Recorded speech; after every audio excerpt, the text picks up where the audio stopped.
शुरू अल्लाह के नाम से कि जिसने कामयाबी और नाकामी दोनों सूरतों में इंसान के लिए सबक रखा, जिसने दिलों को यकीन और दिमागों को फिक्र की नेमत अता की, जो इंसान को कभी तनहा नहीं छोड़ता। उसका शुक्र हर सांस पर वाजिब है। इंसानियत की आवाज़, इनकलाबी आइडियाज़ के साथ मैं हूँ रशीद अहमद फ्रॉम साहिवाल। आज हमारा मौजू होगा डॉक्टर आफिया सिद्दीकी।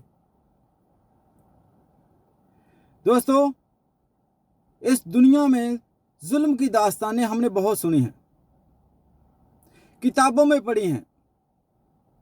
पहले ये होता था, जब दौर तरक्की याफ्ता नहीं था। जाहलियत के दिनों में ये होता था, वडेरा राज के दिनों में ये होता था, जागीरदाराना निज़ाम ये था, जंगल का कानून ये था। ये हम सुनते ही आ रहे हैं।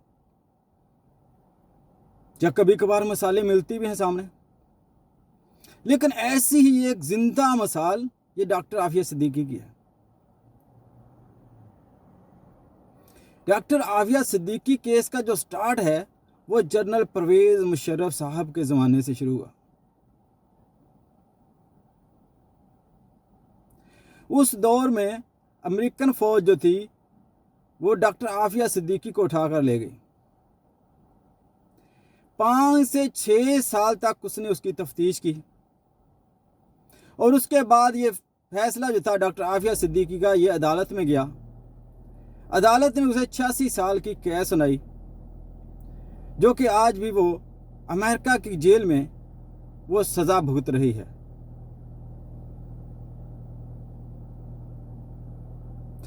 अब आते हैं वापस जहां से केस स्टार्ट हुआ, जनरल परवेज मुशर्रफ साहब के ज़माने से। ये उस दौर में डॉक्टर आफिया सिद्दीकी का यहाँ से जाना, ये समझ लें ये फौज के ऊपर दब्बा लगा दिया जनरल परवेज मुशर्रफ ने। इसीलिए कहते हैं कि फौज को सियासत में नहीं आना चाहिए, और वो दब्बा बदकिस्मती आज तक भी नहीं धुल रहा। उससे जब पूछा गया तो वो यही बताता है कि प्रेशर था, पूरी दुनिया के ऊपर प्रेशर था। 9/11 के बाद अमेरिकन गवर्नमेंट जो थी वो पूरी दुनिया में जहां से भी उनको थोड़ा सा भी डाउट उठा वो बंदे को उठाते थे। लेकिन सवाल ये पैदा होता कि बंदे को उठाया, उठाने के बाद उसकी इन्वेस्टिगेशन की तो उसके बाद छोड़ा क्यों नहीं? चलें, वो हुकूमत चली गई, नई हुकूमत आ गई, पाकिस्तान पीपल्स पार्टी आ गई। आसिफ अली जरदारी साहब की तो क्या बात करनी है, लेकिन उस वक्त वो थे यूसुफ रजा गिलानी साहब, शाह साहब, पीरों के पीर, जिन्होंने इसको कौम की बेटी का खिताब भी दे दिया। और ये सारे खिताब दे के सियासत चमकानी और फिर सो जाना, ये हमारी गवर्नमेंट का शेवा था। नून लीग आ गई उसके बाद, पावरफुल जो थी ना, पाकिस्तान की सबसे पावरफुल जमात नून लीग आ गई। और नून लीग के किसी बंदे में इतनी हिम्मत नहीं पड़ी कि वो इस केस को आगे चलाए या इस केस का कोई सद्देबाब करे या आफिया सिद्दीकी की रिहाई का कोई मुतालबा करे।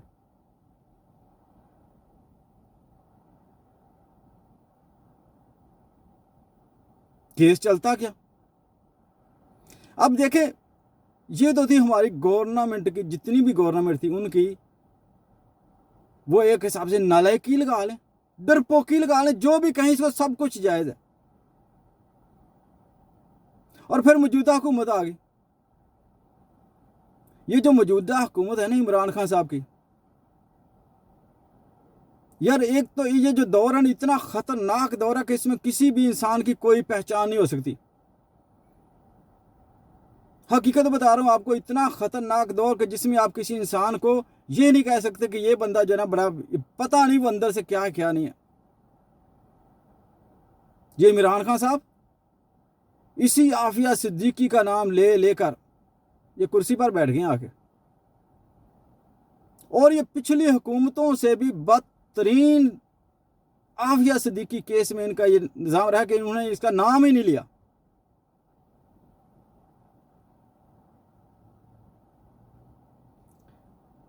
बदकिस्मत वो आफिया सिद्दीकी थी, उसका केस अभी देखो, वो जब अमेरिका फौज के पास गई, अमेरिकन फौजी उसको लेकर गए, वो जो अमेरिकन फौज है ना, ये अमेरिकन ऑफिसर जो इन्वेस्टिगेशन वगैरह करते हैं, ये कोई मामूली ऑफिसर नहीं होते।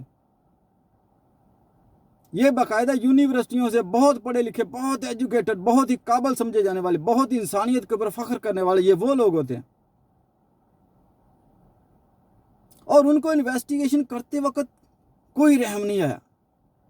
किस तरह की इन्वेस्टिगेशन कि इस दौर में अगर किसी बंदे को कोई बंदा कहे ना कि मैं बहुत बड़ा फटे खान हूं, तो 24 घंटे, और खासकर अमेरिका जैसे मुल्क में 24 घंटे उसकी इन्वेस्टिगेशन के लिए बहुत ज़्यादा है, बहुत ज़्यादा। जो कुछ मर्जी उससे उगलवा लो। और इन्होंने रात दिन उसके ऊपर एक किए रखा। दाएं बाएं के जो फौजी थे वो अफगानिस्तान की जेल के करीब, वो जब जैसे ही बाहर कहीं आते थे वो बांध के बयानात दर्ज कराते थे बकायदा कि यार एक मजलूम है आफिया सिद्दीकी नाम की, उसके ऊपर जुल्म हो रहा है, वहां पे उसको सजाएं दी जाती, उसकी चीखें दूर दूर तक जा रही हैं। यूरोपियन कंट्रीज की लेडीज ने खुद बयानात दिए, उन्होंने कहा कि ये बदतरीन जुल्म हो रहा है, बदतरीन जुल्म उसके ऊपर हो रहा है। अब हुआ क्या, ये फैसला अदालत में लेकर चले गए। अदालत में गया, अमेरिकन अफवाज ने ये इल्ज़ाम लगाया, जब कोई सबूत उनको ना मिल सके इनके किसी किस्म के, तो उन्होंने कहा कि ये इसने यूएसए के ऑफिसर से राइफल छीन ली थी और उसके ऊपर तान ली। अब अगर उस लेडीज ने, एक लेडीज है जिसने इतनी सजाएं भुगती, जो अपने बच्चों को मिलने के लिए तरस रही है, वो पुकारी को मुझे मेरा बच्चा कोई दिखा दे, जो कह रही है कि मैं बेगुनाह हूं, मुझे किस चीज की सजा दे रहे हो, मुझे क्यों मार रहे हो, जिसकी चीखों से लोग पनाहें मांग रहे हैं, उसमें अभी भी इतनी हिम्मत है, इतना लागर होने के बावजूद भी उससे में हिम्मत है कि वो आपके एक ऑफिसर से, कमाल हो गया, यूएसए आर्मी है, यूएसए आर्मी के एक ऑफिसर से एक लेडीज जो है राइफल छीन ले, ये उसका इल्जाम है। अगर उसने छीन ली थी तो आप उसको सलूट करते और उसको छोड़ देते, वो दुनिया में आपकी तारीफें करती आके, वो शर्मिंदा होती, वो कहती कि यार अमेरिकन ऑफिसर थे, इतने अच्छे ऑफिसर, मैंने ये गलती की और उन्होंने मुझे इस तरह छोड़ दिया। अब उसको अदालत ने क्या फैसला दिया, अब अदालत का फैसला सुने। अदालत ने ये नहीं पूछा कि इसे 5-6 साल आपने कहाँ रखा, इसको क्यों सजाएं दी, इसकी ये जो हालत नजर आ रही है कैसे बनी इसकी हालत, नहीं, अदालत ने उसको 86 साल की कैद का हुक्म सुनाया। अब ये जो जजेस होते हैं ना, जजेस जब फैसला करते हैं तो ये राइट लेफ्ट वाले जजों से पूछते भी हैं, आपस में सलाह मशवरा भी करते हैं। सोचने की बात यह, कोई ऐसा जज नहीं था जिसने कहा कि ये फैसला इतना कमजोर केस के ऊपर ये 86 साल कैद कैसे दे रहे हैं आप।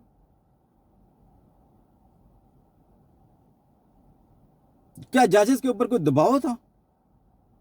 अगर दबाव था तो अमेरिका जैसी अदालतों में भी जब दबाव लिया जाता है, फिर दुनिया में अमन कैसे आएगा, मुझे बताएं, क्या हशर होगा बाकी ममालिक का। ये फैसला कोई अफ्रीका के किसी जंगल का फैसला था? क्या वो जज था, वो ज़हनी तौर पर उसको मसला था उसका? अगर ज़हनी तौर पर भी मसला था तो अमेरिका की अदालत में कैसे बैठ गया? जब उसने ये फैसला सुनाया, क्या वहां और लोग नहीं थे और दुनिया नहीं थी? क्या वो जब घर गया तो उसको घर में अपनी बेटी, अपनी माँ, अपने सिस्टर, अपने भतीजी भांजी वो सारी नजर नहीं आई उसको? क्या फैसला सुनाते वक्त इंसानियत बिल्कुल मर चुकी थी? कौन सा उसका गुनाह था, कौन सा उसने ऐसा बंदा मार दिया था, कौन सी उसकी ऐसी प्लानिंग थी, कौन सी वो खतरनाक थी जिस औरत से आप इतना डर रहे थे?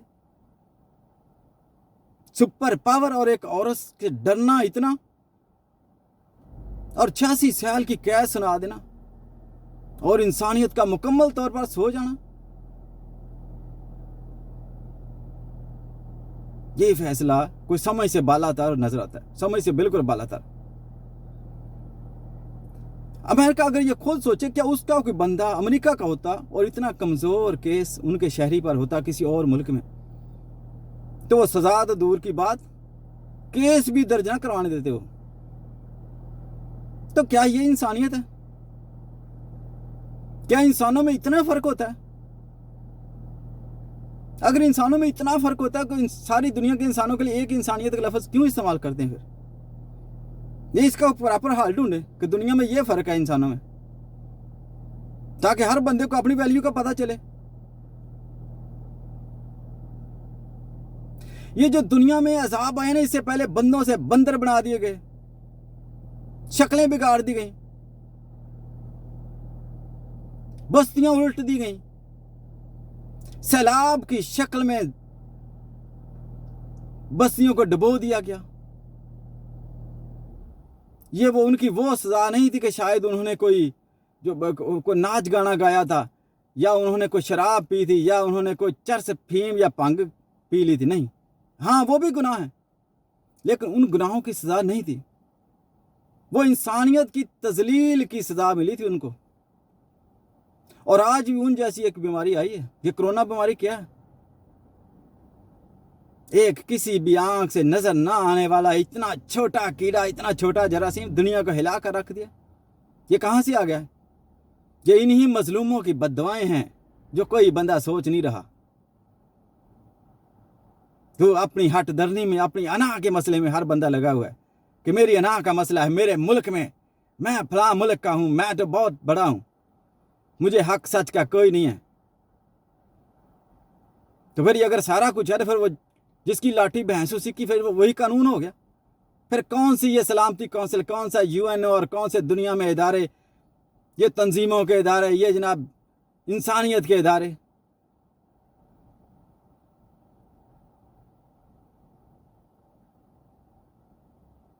میری اس دنیا سے جو بھی اس دنیا میں ذمہ دار لوگ ہیں، جو سمجھتے ہیں کہ ان کو شعور ہے یا ان کو اللہ تعالیٰ نے اشرف المخلوقات بنا کر بھیجا اس دنیا میں،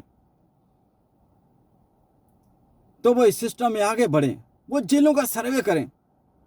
اور جن لوگوں کو بھی اس طرح کی سزائیں ہوئی ہیں، ججز نے کسی اور مسئلے کی وجہ سے ان کو سزائیں غلط سنائی ہیں، یا جو لوگ اپنی غلطی سے شرمندہ ہیں، وہ اچھا شہری بننے کے چکروں میں ہیں، ان کو موقع دیں زندگی گزارنے کا. اور پھر میری ریکویسٹ ہے پاکستان کے گورنمنٹ سے، اس وقت کی گورنمنٹ سے، اور پاکستان کے تمام اینکروں سے، تمام میڈیا سے، اور جو بھی انسانی ہمدردی رکھنے والے جو لوگ اپنے آپ کو سمجھتے ہیں کہ ہم بڑے انسانیت کے حق میں ہیں، اور جو لوگ اسپیشلی اس کیس میں ملوث ہیں، جو ذمہ دار ہیں، جن لوگوں کی غفلت کی وجہ سے ایک مظلوم جو ہے وہ مظلومیت کا شکار اب تک بنی ہوئی ہے، جن لوگوں نے سیاست کی اس کے اوپر. پاکستانی سفیر جو بیٹھے امریکہ میں، اور پاکستانی گورنمنٹ کا اسپیشل اس وقت کا وزیر اعظم، جس پر پتہ نہیں دنیا نے کتنی امیدیں لگائی ہیں، پاکستان کی پوری عوام ان سے امیدیں لگائے بیٹھی ہے. اور یہ ایک کیس، معمولی کیس، ان سب کو چاہیے مل کر زور لگائیں اور اس کو واپس لائیں اور اس سے معافی مانگیں. دوستو، ویڈیو کو زیادہ سے زیادہ شیئر کریں تاکہ شاید کسی ذمہ دار کے حوالے لگ جائے اور کسی کا ضمیر جاگ جائے، اور اس مظلومہ کی بد دعاؤں سے لوگ بچ جائیں اور اس کی رہائی ممکن ہو سکے.